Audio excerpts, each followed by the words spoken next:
shom namozini o'qib bo'lgandan keyin xufton namozi kirguncha vaqt eng fazilatli vaqtlardan hisoblanadi.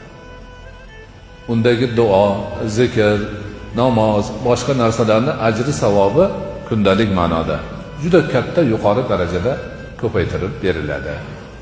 Ana shu paytda Rasululloh akram alayhisolatu vassalom o'zlari 2 rakatdan 6 rakatgacha nafl namozi o'qiganlar va bu namozni avvobin namozi deb ataganlar va o'shanaqa qurbatni xohlaydigan, ajrni ko'p olishni xohlaydiganlarga targ'ib ham qilganlar.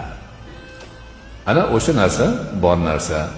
Hozir bizda Tuhfai Rasul degan namoz demak odat bo'lib qolgan. O'sha shomdan keyin 2 rakat namoz o'qib, buni Tuhfai Rasul deyishadi.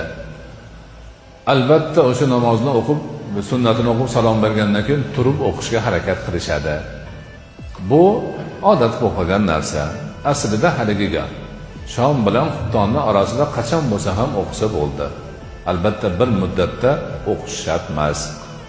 Tuhfai Rasul degan gap hadislarda ulamolarning kattalarining gapida yo'q.